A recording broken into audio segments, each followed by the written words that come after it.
The dining room in Maggie Sullivan's Boulder home glowed with the warmth of Thanksgiving.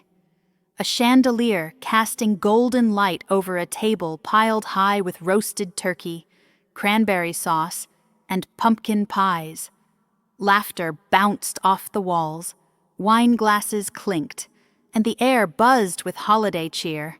Sophie and Ethan, Maggie's grandchildren, darted between adults, their faces lit with excitement. In the midst of it all stood Lila Harper, 8 years old, her emerald green dress catching the flicker of candlelight. Her small hands gripped a silver-wrapped box, fingers trembling but eyes steady. She was a spark waiting to ignite. Maggie, the family matriarch, held court at the head of the table, her silver hair swept into an elegant bun, her smile as polished as the fine china. She passed out gifts with theatrical flair, her voice ringing over the chatter. For Sophie, a sleek smartwatch, its screen glinting as the girl squealed in delight. For Ethan, a drone, shiny and new, prompting cheers from the uncles. Then Maggie turned to Lila, her smile thinning, and handed her a dollar store notebook, its flimsy cover curling at the edges. "Thought you'd like to doodle, sweetheart," she said, the words dripping with dismissal. The room didn't notice, too caught up in the festive hum. But Lila did, and so did I. Elena Harper stood by the dessert table, a plate of pecan pie forgotten in my hand. My heart twisted as Lila's shoulders slumped, her dress suddenly too bright for the shadow Maggie cast. Noah, my husband, sat across the room, his jaw tight, his eyes locked on our daughter. Lila didn't cry. She didn't frown. She just stood there, the notebook dangling from one hand, the silver box in the other. Then, in a voice clear as a bell, she stepped forward, cutting through the noise like a blade through silk. "Grandma," she said, "Dad told me to give you this if you made me feel like I don't belong again." The room froze. Forks clattered against plates. Sophie stopped giggling. Ethan's drone buzzed to a halt on the floor. Maggie's smile faltered, her hand hovering over a glass of Merlot. "What's that, dear?" she asked, her tone light but her eyes narrowing. Lila didn't answer. She placed the box in front of Maggie, its silver wrapping catching the light like a warning. The chatter died, replaced by a silence so heavy it pressed against my chest. Maggie's fingers brushed the box, hesitant, as if it might burn her. She looked around, expecting a laugh, a joke to break the tension. No one moved. I couldn't take my eyes off Lila. My daughter, so small in that crowded room, stood tall, her gaze unflinching. Noah's hand found mine under the table, his grip tight, his silence speaking volumes. He knew what was in that box. So did I. It wasn't just a gift. It was a reckoning, one we'd been building toward for years. Maggie's smile twitched, her fingers trembling as she reached for the wrapping. The room held its breath, waiting for the truth to spill out. This wasn't how I thought Thanksgiving would go. When Noah and I moved to Boulder, we dreamed of family dinners, of Lila growing up with cousins and traditions. Maggie's house, with its manicured lawn and picture-perfect decor, seemed like the heart of that dream. But dreams have a way of cracking under pressure, and Maggie's love came with conditions. Lila, our adopted daughter, was never quite enough for her. The gifts, the hugs, the attention they went to Sophie and Ethan.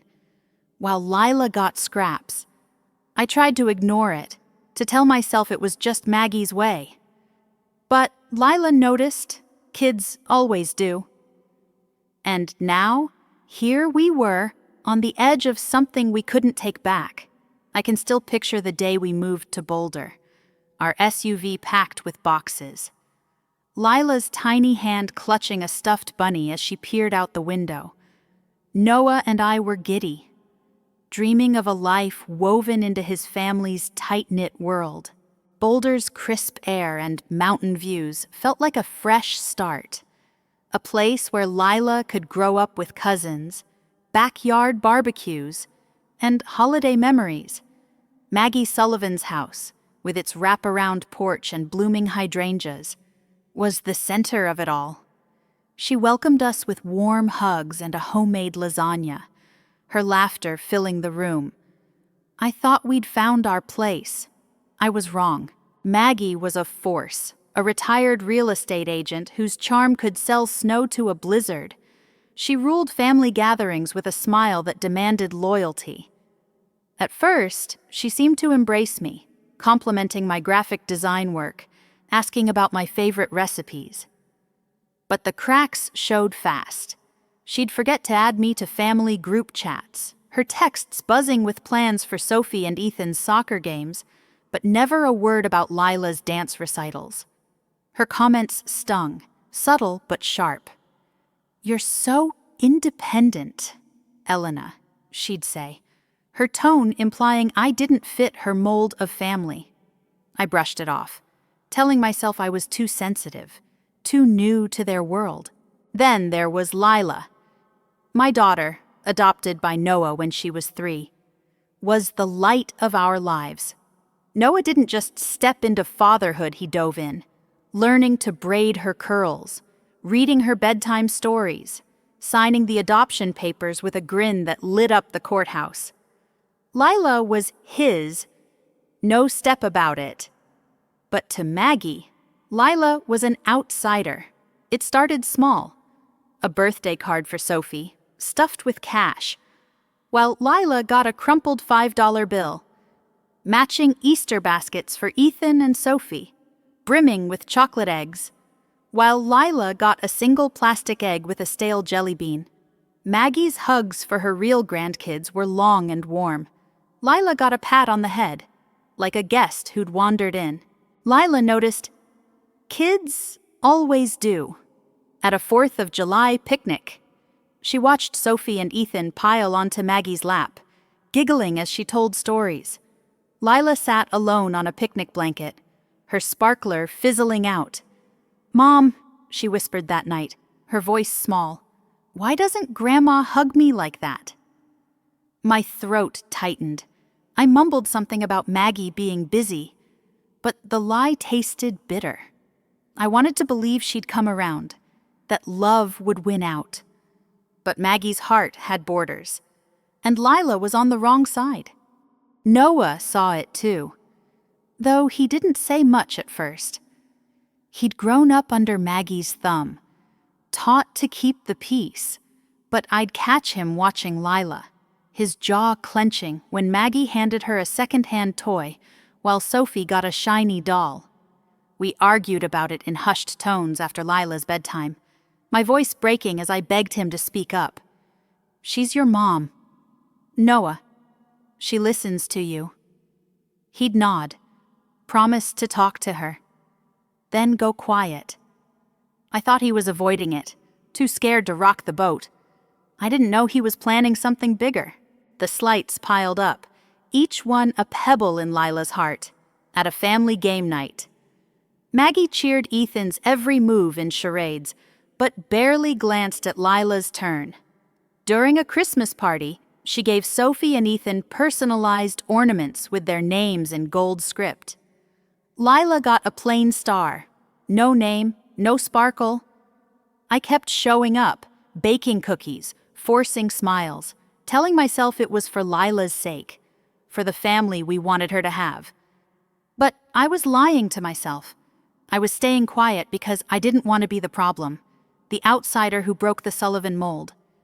Every time I swallowed my anger, I taught Lila that love meant accepting less. That was my mistake. One I'd carry like a scar. Looking back, I see how Maggie's world was built on control. Her love a currency doled out to those who fit her vision. Lila, with her adoption papers and her place in our hearts, challenged that. And Maggie couldn't handle it. As I stood in her dining room, watching Lila hold that silver box. I realized we'd been fighting for her approval for years. But Lila wasn't fighting anymore. She was ready to claim her place, and I was finally ready to stand with her. The Thanksgiving table at Maggie Sullivan's house was a masterpiece. A spread of golden turkey, buttery mashed potatoes, and pecan pies that gleamed under the chandelier. The air hummed with chatter. Aunts and uncles swapping stories. Sophie and Ethan chasing each other with paper pilgrim hats. Maggie presided over it all. Her wine glass raised, her laughter loud enough to drown out the soft jazz playing in the background. To an outsider, it was perfect. But Elena Harper, stood by the buffet. My stomach twisting. I knew what was coming. I'd seen it before. Maggie loved her gift-giving ritual. A performance that cemented her role as the family's heart. She called Sophie first, her little star, handing her a sleek smartwatch, its band studded with rhinestones. Sophie squealed, hugging Maggie so tight the room burst into applause. Ethan was next, tearing into a box to reveal a drone, its black plastic gleaming like a promise of adventure. "For my champion," Maggie declared, ruffling his hair as he grinned. The room ate it up. Phones, snapping photos, voices cheering. Then Maggie's eyes landed on Lila, sitting quietly in her emerald green dress, her hands folded in her lap. "Lila, sweetheart," Maggie said, her voice syrupy but cold, "this is for you." She handed over a dollar store notebook, its cover a garish pink, already peeling at the corners. A tag dangled from it, scrawled with "To Noah's Kid." Not Lila, not granddaughter, just Noah's kid. Lila took it, her fingers barely brushing the gift, her face blank but her eyes flickering with something I recognized hurt, curling inward like a leaf in frost. The room didn't notice, too busy cooing over Sophie's watch. But I did. And Noah, sitting across from me, saw it too. His knuckles whitened around his fork, his gaze fixed on our daughter. I wanted to scream, to snatch the notebook and hurl it across the room. But I stood, frozen, my heart pounding, my mind replaying every time I'd let this slide. Lila didn't cry. She set the notebook in her lap, her small hands smoothing the cover as if it might change what it meant. Then, as dessert was served, she slipped off her chair and wandered to the living room, where Maggie was laughing with Claire, Noah's sister. I followed, staying just out of sight, my breath catching as I overheard Maggie's voice, low but sharp. "Lila's not really one of us. You know," she said to Claire. "She's sweet, but different." The words hit like a slap. Lila froze, her back to Maggie, her shoulders hunching. Claire mumbled something, uncomfortable, but didn't push back. Lila turned, her eyes meeting mine for a split second, and I saw it the moment her heart cracked. She didn't run to me. She just walked back to the table, her steps slow, and sat beside Noah. I followed, my hands shaking, my mind screaming for words I couldn't find. Noah leaned toward Lila, whispering something I couldn't hear, his hand resting on her shoulder. She nodded, her face unreadable, but her fingers tightened around the silver box she'd brought, the one she'd carried like a secret. Later, in the kitchen, while Maggie handed out leftovers, I pulled Noah aside, my voice a furious whisper. She called Lila different, Noah. She gave her a notebook and called her Noah's kid. "You have to do something." My eyes burned, tears I'd held back all night threatening to spill. Noah's face was stone, but his voice was steady, heavy with something I hadn't heard before. "I already did," he said. "Months ago. I gave Lila that box. It's got a letter, her adoption papers, and a photo of us. I told her to give it to Mom if she ever made her feel like she didn't belong again. Lila gets to decide when. I stared at him, my anger dissolving into shock. You're serious, I whispered. He nodded, his eyes never leaving mine. She remembers.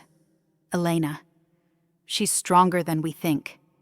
I looked back at Lila, sitting at the table, the notebook untouched beside her plate. The silver box rested in her lap, its wrapping catching the light like a beacon. I'd spent years hoping Maggie would change, praying her heart would open. But Noah had seen the truth long before me. And Lila, my quiet, brilliant girl, was ready to face it.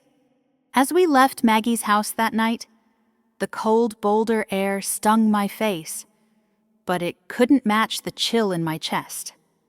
Lila sat in the back seat, the notebook left behind, the silver box still in her hands. She didn't speak, but her silence wasn't defeat. It was resolve. Maggie's words had cut deep, but they'd also lit a fire.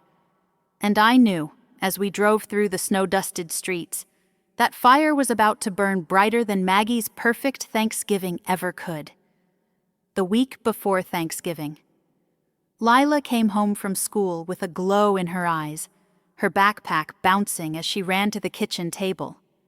She pulled out a poster board, its edges curling, covered in colored pencils and glitter glue.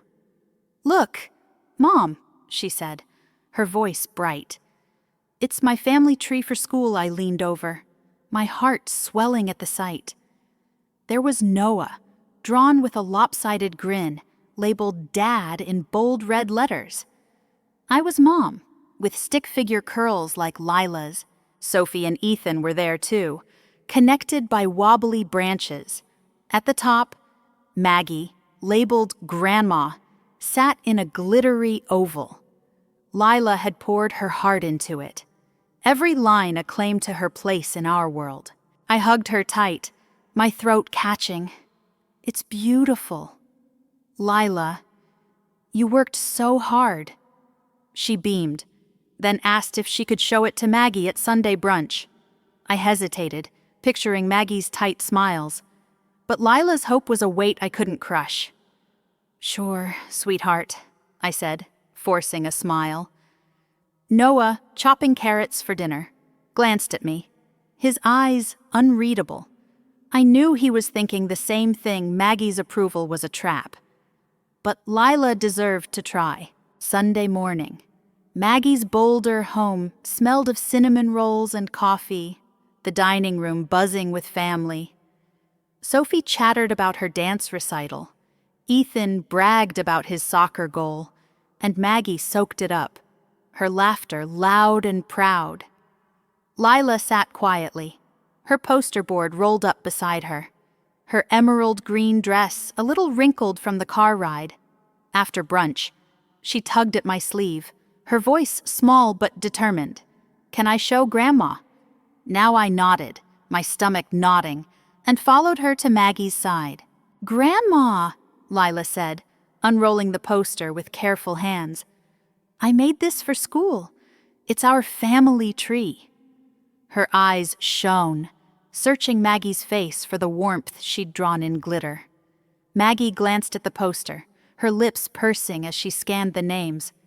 Then she chuckled, a sound sharp enough to cut. "It's cute, Lila, but adopted kids don't really fit on family trees. Do they? They're separate." She waved a hand, dismissing the poster like it was a doodle on a napkin. Lila froze, her hands clutching the poster's edges.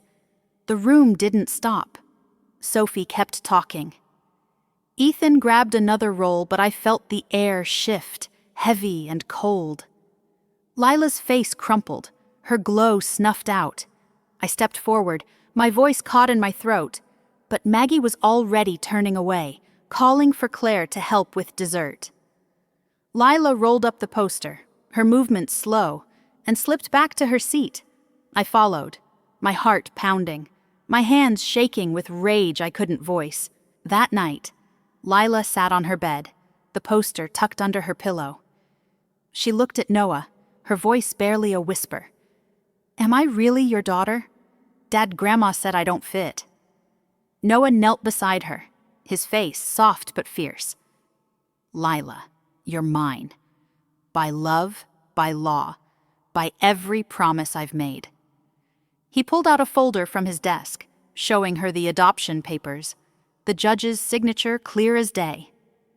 "These say you're a Harper. Forever." Lila traced the papers with her finger, her eyes wide, then nodded, a spark flickering back.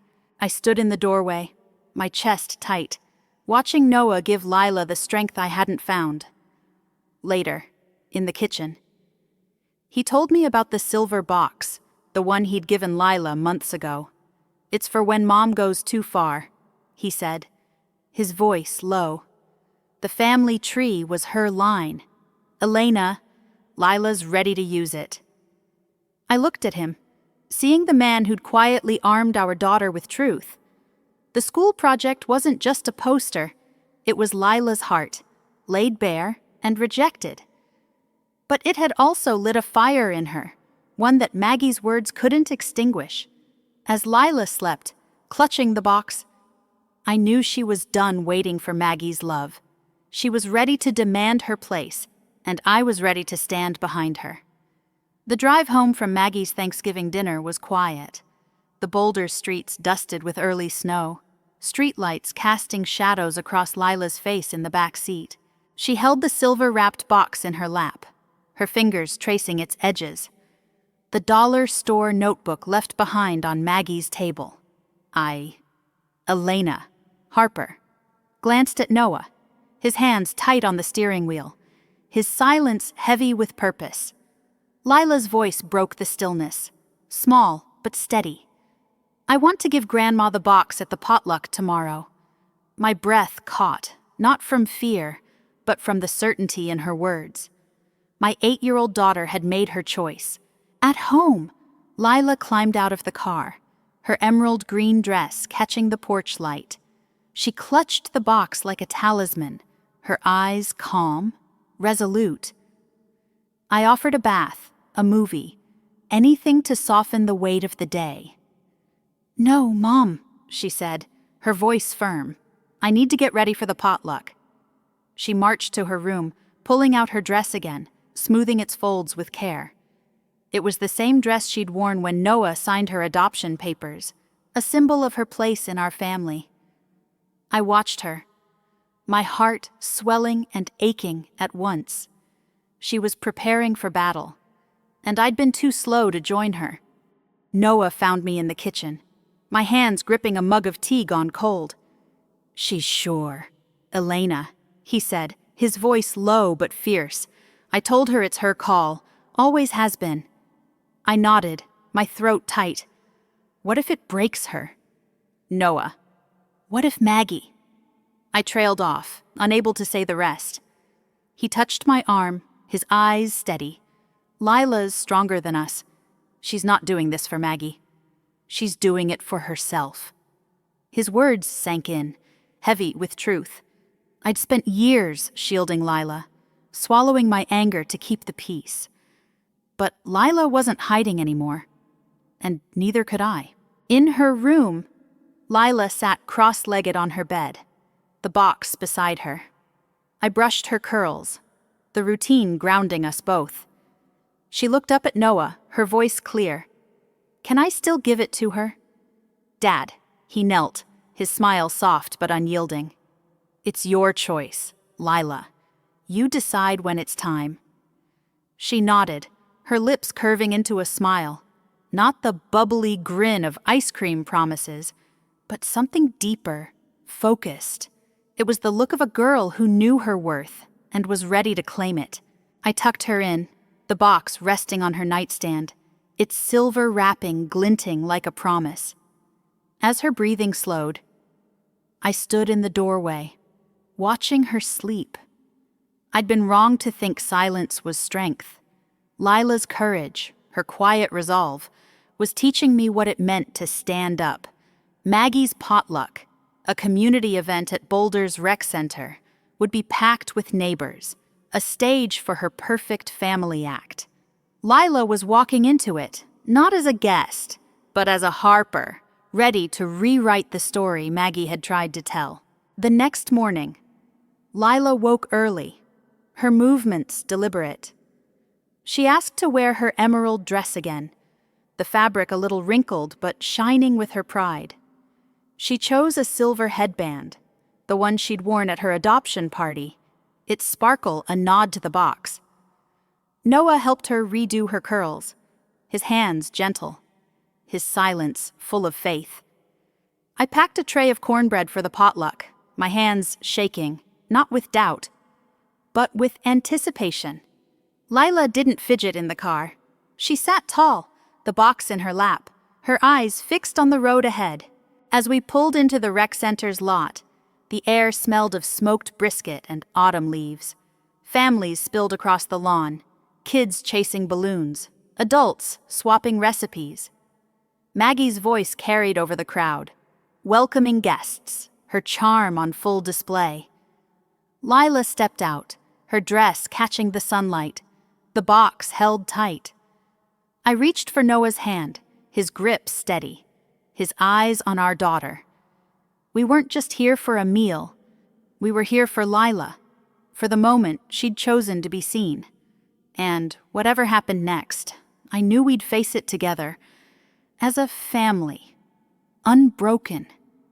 The Boulder Community Center buzzed with life, picnic tables draped in checkered cloths, groaning under platters of macaroni salad, smoked brisket, and apple cobbler. Kids raced across the lawn, their laughter mingling with the strum of a local band's guitar. Maggie Sullivan moved through the crowd like a queen, her silk scarf fluttering, her smile dazzling neighbors as she handed out compliments and cornbread. To them, she was the heart of the potluck, the glue of this suburban Thanksgiving. To me, Elena Harper. She was a storm wrapped in charm, and my daughter was about to face it head on. Lila stood by our table, her emerald green dress a beacon in the sea of denim and flannel. The silver-wrapped box rested in her hands, her fingers steady, her eyes locked on Maggie. Noah and I hovered nearby, our hands brushing under the table, our hearts pounding in sync. The meal wound down, and Maggie took center stage, her voice cutting through the chatter. Time for a little tradition, she called, pulling out gifts for her grandchildren. Sophie stepped up, unwrapping a custom hoodie with her name embroidered in gold. The crowd oohed, clapping as she beamed. Ethan got one too, his name in bold blue, earning a chorus of cheers.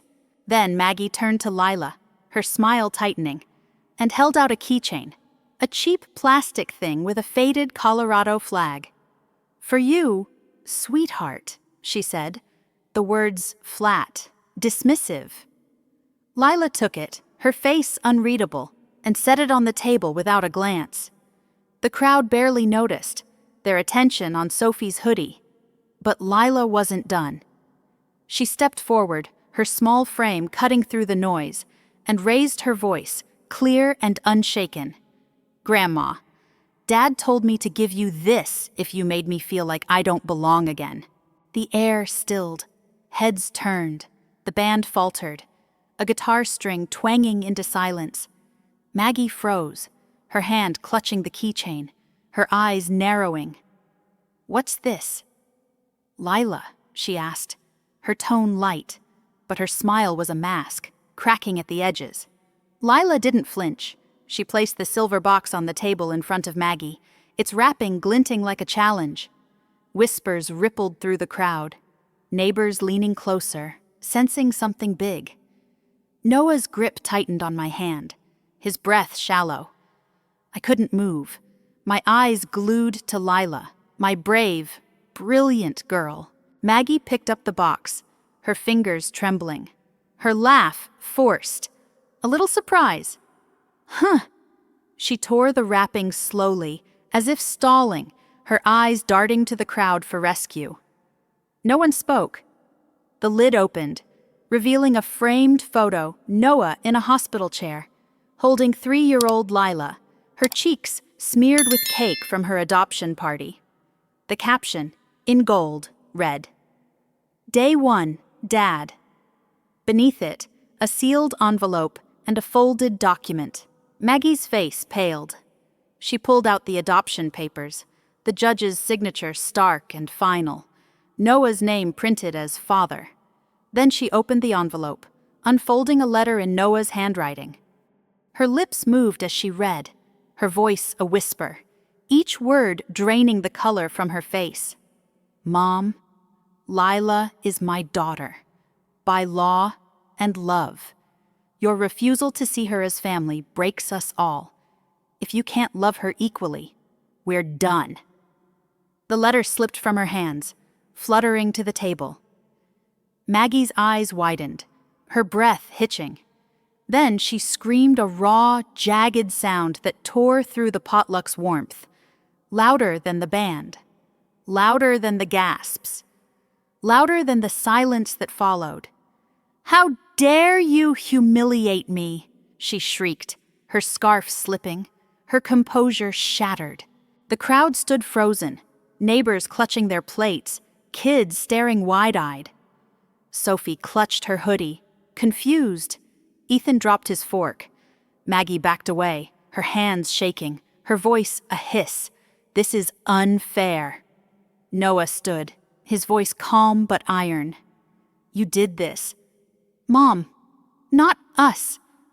I felt a surge of pride, mixed with sorrow, as Lila watched, her face steady, her eyes clear. The box had opened more than paper, it had opened the truth, raw and undeniable. Maggie's scream still echoed in my ears. But Lila's courage rang louder, a song I'd never forget. A week after the potluck, the bolder air carried the bite of late November, leaves crunching underfoot as Elena Harper, opened our front door to find Claire Sullivan standing there. Noah's sister looked uneasy, her scarf knotted tightly, her eyes avoiding mine. "We need to talk," she said. Her voice clipped, and stepped inside without waiting for an invite. Lila was upstairs, sketching in her room, while Noah graded papers at the kitchen table. Claire's visit wasn't a surprise, but it set my nerves on edge, like a storm cloud rolling in. Claire sat on our couch, clutching a mug of coffee I'd offered, her fingers tapping the ceramic. "What happened at the potluck was too much," she started, her tone sharp. "Lila embarrassed Mom in front of everyone. You should have talked to her privately." I bristled, my hands tightening in my lap. Noah set down his pen, his face calm but his eyes hard. "Claire," he said, "Lila didn't embarrass Mom. Mom's been pushing her out for years." Claire frowned, shaking her head. "She loves Lila. She just shows it differently." I couldn't stay quiet. "Differently," I snapped, my voice low but burning. "A dollar store keychain, while Sophie gets a custom hoodie, calling Lila Noah's kid, on a gift tag, telling her adopted kids don't fit on family trees." Claire's eyes widened, her mug pausing mid-air. She opened her mouth, then closed it, her certainty cracking. Noah leaned forward, his voice steady. "You've seen it, Claire. The birthday cards with cash for Sophie and Ethan. Nothing for Lila. The Christmas ornaments with their names. Not hers. Lila's been invisible to Mom, and you know it." Claire's face flushed, but she didn't argue. I pulled out my phone, scrolling through photos: Sophie with a new bike, Ethan with a signed baseball, Lila with a used puzzle missing pieces.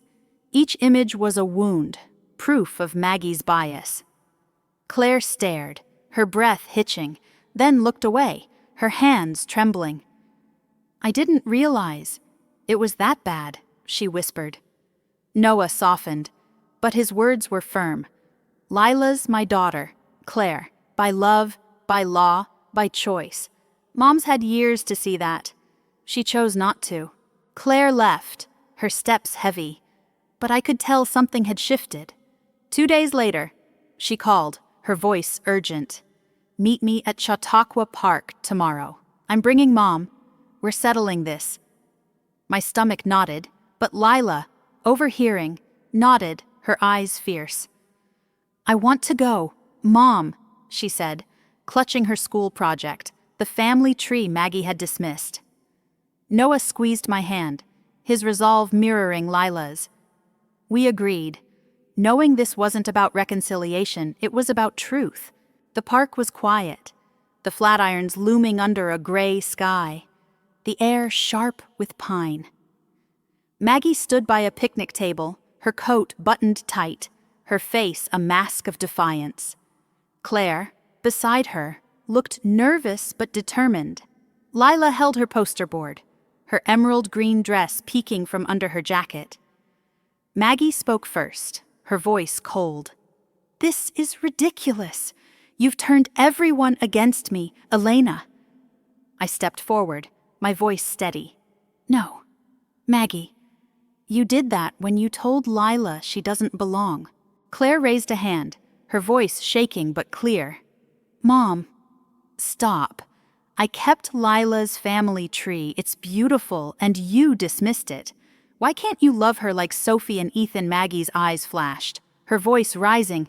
"She's not mine, Claire. She's Noah's project." The word hit like a slap. Lila stiffened, but her gaze didn't waver. Claire's face fell, her hands clutching the poster. "That's not love, Mom," she said, tears welling. "That's control." Maggie's mask cracked, her lips trembling.